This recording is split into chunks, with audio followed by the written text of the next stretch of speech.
ETV YouTube channels లో మీ వ్యాపార ప్రకటనల కోసం ఈ నంబర్కి కాల్ చేయండి. అమ్మ సువర్ణ, నక్షత్రన్న మాటలో కూడా నిజం ఉంది. ద్వారక గురించి పాకులాడుతూ ఇంకేం ఆధారాలు సంపాదించాలా, కోర్టు విచారణ ఎలా ఎదుర్కోవాలని ప్రయత్నించాల్సిన మనిషి అవేవీ పట్టించుకోకుండా రాజశేఖర్ బాబు మీద ఫోకస్ పెట్టింది. ఏవేవో పిచ్చి పిచ్చి తతంగాలని చేయిస్తుంది. అవన్నీ దొంగ పరిహారాల్లా అనిపిస్తున్నాయి మావయ్య. మనల్నందరినీ ఒక చోట లాక్ చేయడం కోసమే ఇలా చేస్తుందనిపిస్తోంది. సరిగ్గా రాజశేఖర్ బాబు కూడా ఇదే అన్నాడు. మన గురించి ఏమైనా అనుమానం వచ్చిందేమో నా అనుమానం. అందుకే ఇలా చేస్తుండొచ్చు. అన్నయ్య, ప్రతీకారంతో రగిలిపోతూ మనం ఆ దుర్గ కళ్ళల్లో రక్తం చూడాలనుకుంటే ఆ దుర్గ మనల్ని ఏడిపిస్తోంది.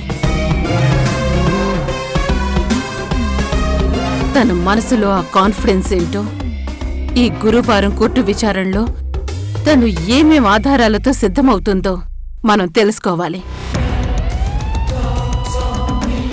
నక్షత్ర, మా వంతు ప్రయత్నం మేం చేస్తాం. నువ్వు మురారి ద్వారా తెలుసుకునే ప్రయత్నం చెయ్యి. ఆ దుర్గ మనసులో ఏముందో మనకి తెలియాలి. అలాగే అత్తయ్య.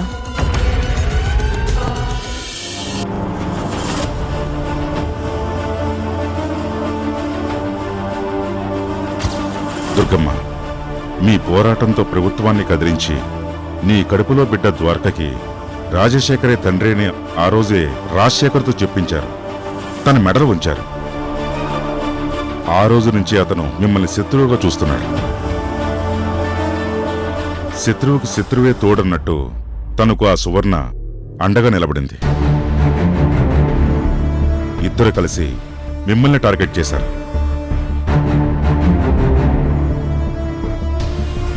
దుర్గమ్మ, ఏ కారణం వల్ల సువర్ణను కోపడ్డారో, ఎందుకు గొడవపడి అవమానించారో నాకు తెలియదు, కానీ మీ మీద రాజశేఖర్కి ఎంత కోపం ఉందో ఆ సువర్ణ కూడా అంతే కోపం ఉంది.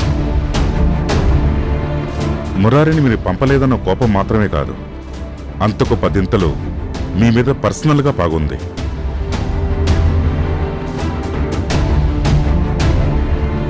అందుకే సందర్భం దొరికినప్పుడల్లా రాజశేఖర్ని సువర్ణ రెచ్చగొడుతుంది. అవును నానాజీ, నువ్వన్నది నిజం. తనొక మంచి తల్లే అయితే అవంతి సీమంతం రోజు నా బిడ్డ ద్వారకని పోలీసులు అరెస్ట్ చేసి తీసుకెళ్తుంటే అడ్డుపడేది. ఈ తల్లికి కాస్తైనా తోడుగా నిలబడేది. అత్తయ్య, కన్న కొడుక్కే విషం పెట్టి చంపాలనుకున్న ఆవిళ్ళలో మానవత్వం కాస్తైనా లేదు అని ఆ రోజే అర్థమైపోయింది కదత్తయ్యా.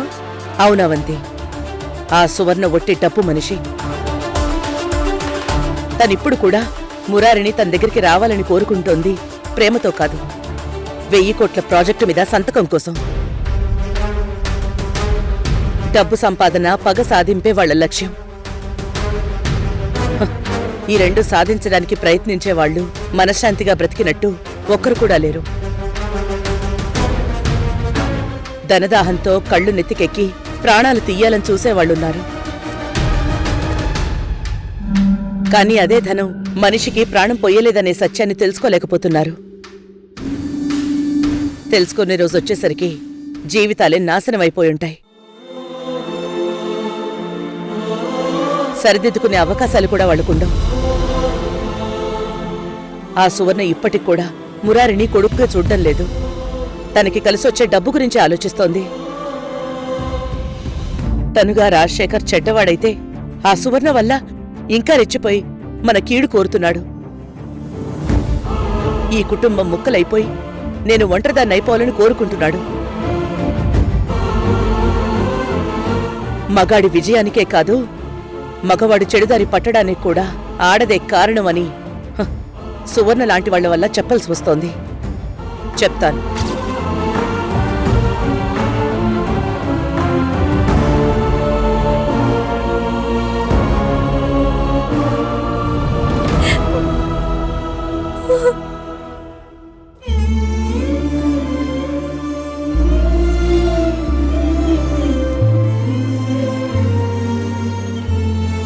అవంతి, అత్తయ్య, ద్వారకం తలుచుకుని కన్నీళ్లు పెడుతున్నావా? ఖచ్చితంగా అన్ని కేసుల్లోంచి నిర్దోషిగా బయటికి తీసుకొచ్చి ఇంటికి రాబోతున్న మనిషి గురించి నువ్వేం దిగులు పడాల్సిన అవసరం లేదవంతి. పరిహారాల పేరుతో ఆ రాజశేఖర్కి అత్తయ్య చాలా మంచి పనిష్మెంట్ ఇచ్చారు కదా, అది సరిపోలేదా? ఇంకా ఇవ్వాలా? అత్తయ్యకింత ద్రోహం చేసి ద్వారకాబావని నీ నుంచి దూరం చేసి జైలు జీవితం గడపాల్సిన పరిస్థితి తీసుకొచ్చిన ఆ మనిషిని ఏం చేసినా తప్పు లేదు. అవంతి, నువ్వేం ఆలోచిస్తున్నావో నాకు తెలుసు. ఇన్ని తప్పులు చేసిన రాజశేఖర్కి మాత్రమేనా ఈ శిక్షలు? ఈ తప్పులన్నీ చేయించిన సువర్ణకి లేవా అని అడగాలనుకుంటున్నావు కదా? అవునత్తయ్యా, మనల్ని మానసికంగా వేధించి మనశ్శాంతి లేకుండా చేసి ఈ కుటుంబాన్నే ముక్కలు చేయాలనుకున్నా ఆ సువర్ణ ప్రశాంతంగా బతకడానికి వీల్లేదు. ఆ రాజశేఖర్ ఎంత నరకం అనుభవించాడో అంతకంటే ఎక్కువ అనుభవించేలా చెయ్యాలి. అవంతి, సువర్ణ ఆంటీ చేయించినట్టు చేసినట్టు మన దగ్గర ఆధారాలేవీ లేవు కదా, మరి తనని ఎలా శిక్షించాలి? పాపం అత్తయ్య ఏం చేయగలదు? రాజశేఖర్ని శారీరకంగానూ మానసికంగానూ హింసించి ఒక ప్రాణం విలువేంటో తెలిసొచ్చేలా చేశాను. ఆ సువర్ణ వల్ల మనం ఎన్ని నిద్రలేని రాత్రులు గడిపామో, ఎంత బాధ అనుభవించామో. ఆ సువర్ణని మానసికంగా చిత్రహింసలు పెట్టి తనకి తెలిసొచ్చేలా చేస్తాను. కృష్ణుడు లేని ద్వారకా నగరం, శ్రీరాముడు లేని అయోధ్య ఎంత కళ్ళ కోల్పోయిందో అంతగా ద్వారకని మనం కోల్పోయాం. ఈ నరకం తనకి తెలిసి రావాలి. అవునత్తయ్య, కోర్టులో శిక్ష పడే ముందు ఇక్కడ ఎన్ని శిక్షలు వేస్తారో అది ఆ రాజశేఖర్కే కాదు సువర్ణాంటికి కూడా వెయ్యండి. అవన్నీ తర్వాత అర్థమయ్యి ఆ మనిషి జీవితాంతం కుమిలిపోతూ బ్రతకాలి. ఒంటికి తగిలే గాయాలు కాస్త నయమవ్వగానే ఆ నొప్పిని మర్చిపోతాం. కానీ మనసు గుచ్చుకునే మాటలు, మనసుకి తగిలే గాయాలు, గుండపాఠాలు జీవితాంతం గుర్తుంటాయి. ఇప్పుడు మనం అదే చేయబోతున్నాం. ఏం చేయబోతున్నావు అత్తయ్య? నా కోడలవంతి ఏది కోరిందో అదే చేయబోతున్నాను మయూరి. కానీ ఏం చేయబోతున్నాననేది ముందే చెప్పను. ఇప్పుడే స్టార్ట్ చేద్దాం.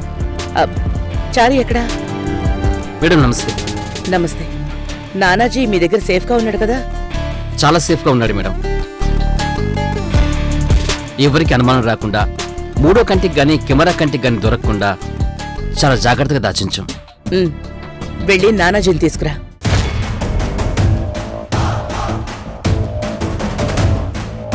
మేడం, రాజశేఖర్ గారు, సువర్ణ గారు నానాజీ చనిపోయాడనే భ్రమలో ఉన్నారు. ఇప్పుడు గనక వాళ్ళు నానాజీని చూస్తే మన ప్లాన్ అంతా అప్సెట్ అవుతుందేమో. కోర్టు విచారణ కూడా దగ్గర పడింది. మన ప్లాన్ ఏమాత్రం డిస్టర్బ్ అవ్వదు చారి. నువ్వేం టెన్షన్ పడుకో. నువ్వు వెళ్ళి నానాజీని తీసుకురా, చెప్తాను. అలాగే మేడం. అత్తయ్య, మీరేం చేయబోతున్నారు? మైండ్ గేమ్తో రాజశేఖర్ మైండ్ డిస్టర్బ్ అయ్యేలా చేయబోతున్నాను. మీరే చూస్తారు కదా. ఇంతకీ రంగస్థల నటుడు జై బేతాళ మల్లేష్ ఎక్కడా?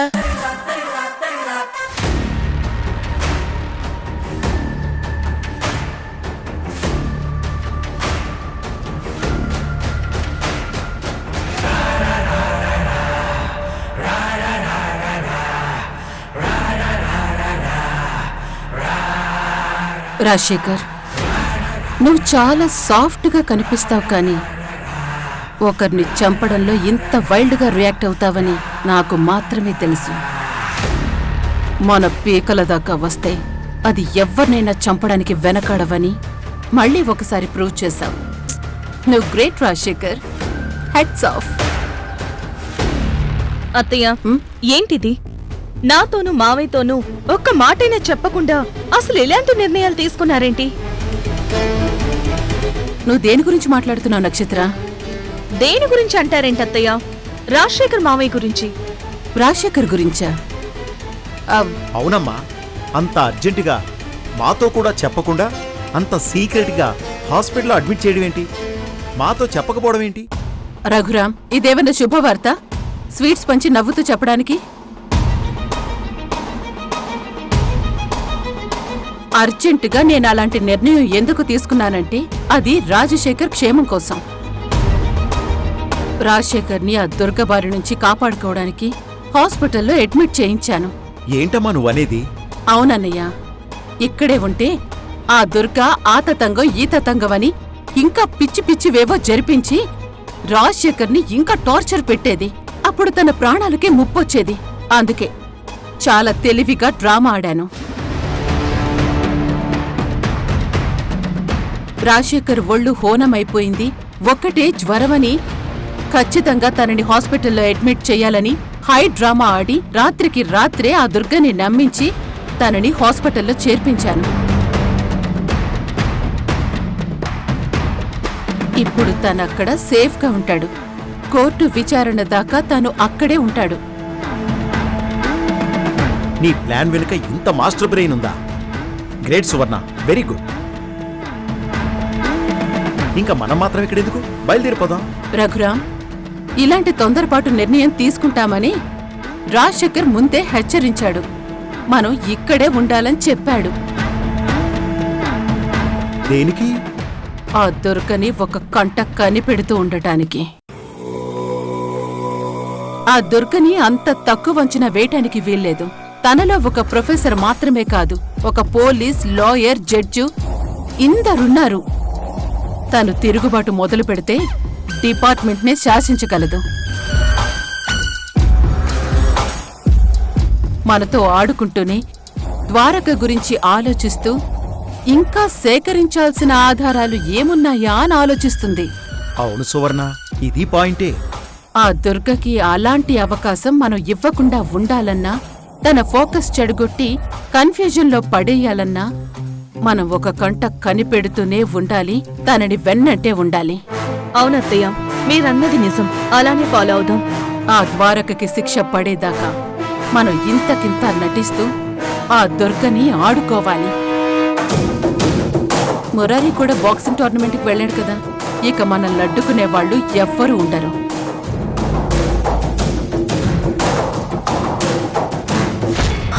అత్తయ్య, ఆ సువర్ణ ఎలాంటి ఆలోచనలతో ఉందో విన్నారు కదా. ఈ సువర్ణ, రాజశేఖర్ ఇద్దరూ ప్రమాదమే. ఈ సువర్ణ కూడా ఆ రాజశేఖర్కి పట్టించిన గతే పట్టించాలి. నేనంత తేలిగ్గా వదిలిపెట్టినవంది. ఈ సువర్ణని ఆడుకోవడం ఈ రాత్రికే మొదలు పెడతాను కదా.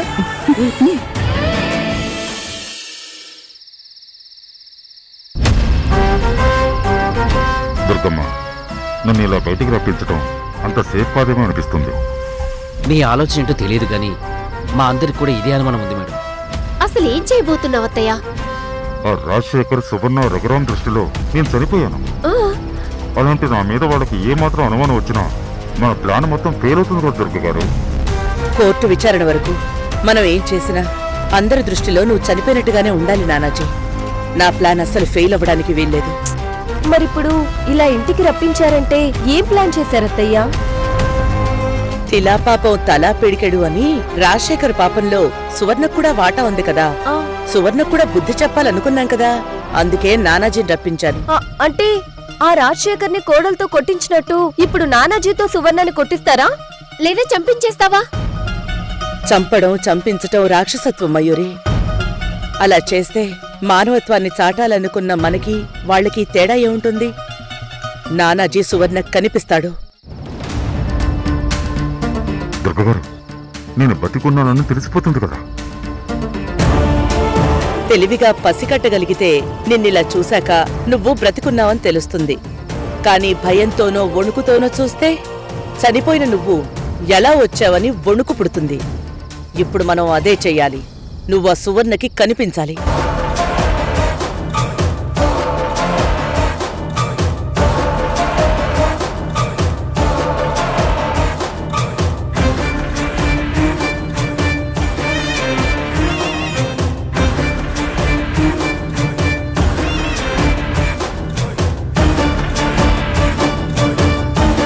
అర్థమైందా?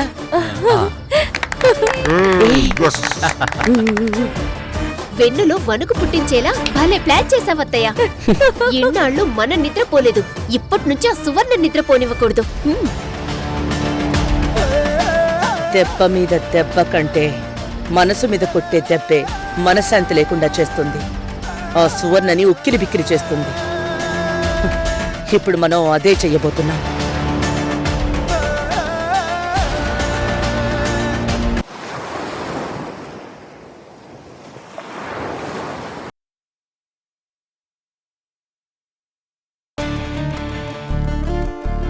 మేడం మేడం ఏమైంది చారి గారు? మేడం ఆ ఇంట్లో వాళ్ళందరినీ చేతి కట్టుకోమని స్వామీజీ గారు ఈ తాయెత్తులు పంపించారు. ఆ, తీసుకోండి మేడం. అవంతి, మయూరి, నక్షత్ర, ఆ? అందరూ ఒకసారి కిందకి రండి.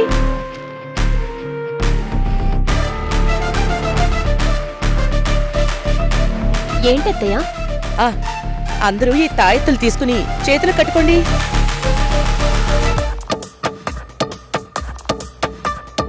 అత్తయ్య గారు, మీ ఆటవిక నమ్మకాలు మరీ ఎక్కువైపోతున్నాయి.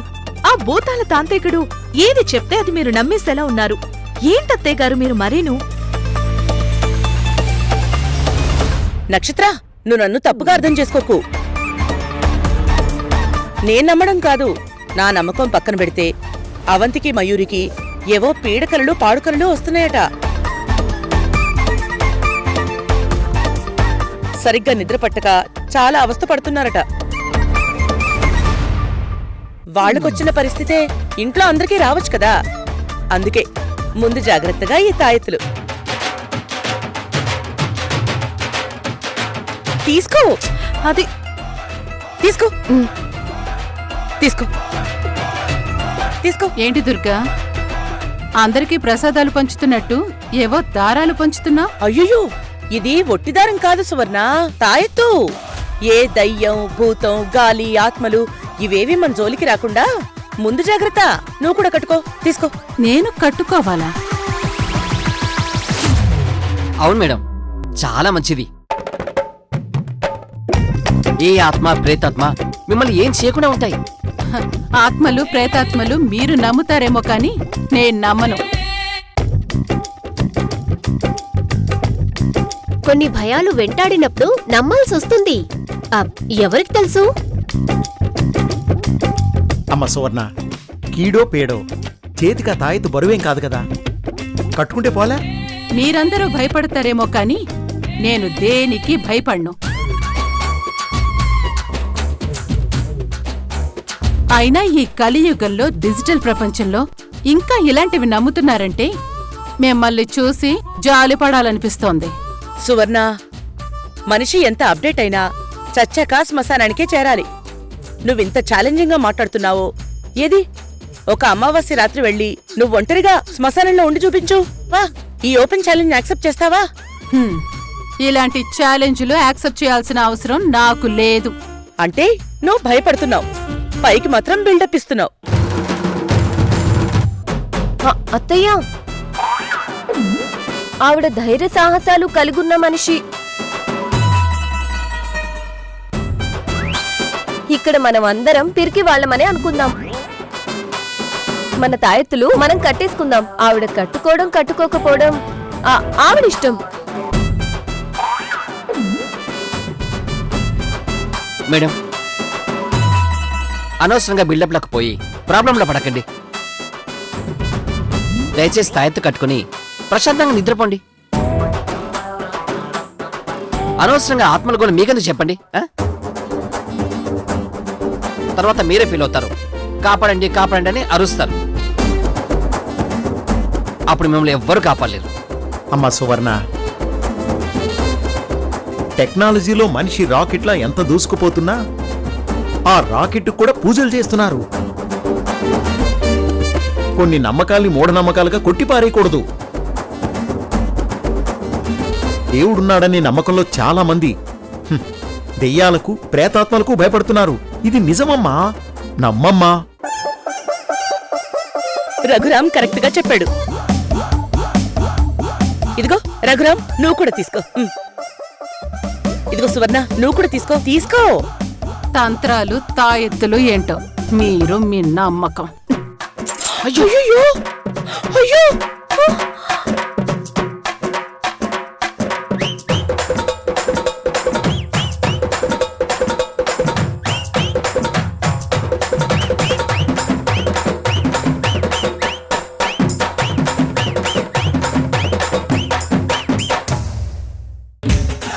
సువర్ణ, చారి, ఏంటిది? అయ్యయ్యో, ఎంతో మహిమగల తాయెత్తు స్వామీజీ మరీ మరీ చెప్పి పంపించారు. అది కాస్త మీరు నీళ్ళ మీద పడేయడం మంచిది కాదు మేడం. తప్పైపోయిందని కళ్ళకి అతుకొని కట్టేసుకోండి. పంతానికి పోకండి మేడం. నేల మీద పడేశాను. ఇంకా నయం, నా కాలి కిందేసి తొక్కలేదు. సంతోషించు. అయ్యో సువర్ణ, మనం రోడ్డు మీద వెళ్తున్నప్పుడు, కళ్ళు నెత్తి మీద పెట్టుకుని నడుస్తున్నప్పుడు ఎదురుకుండా గొయ్యుందని ఎవరన్నా హెచ్చరిస్తే కళ్ళని నేల మీద పెట్టి చూడాలి. అక్కడ నువ్వు తలపొగురు చూపించావనుకో గోతులో పడతావు. దుర్గా, నేను అలా పడే రకాన్ని కాదులే.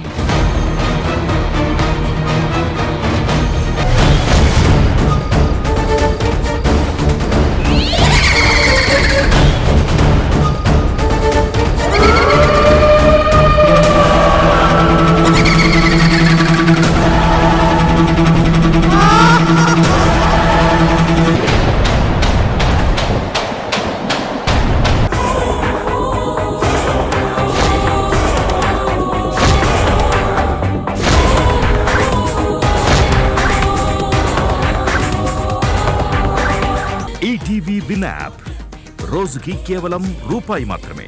ఇప్పుడే ఈటీవీ విన్ యాప్ డౌన్లోడ్ చేసి సబ్స్క్రైబ్ చేయండి.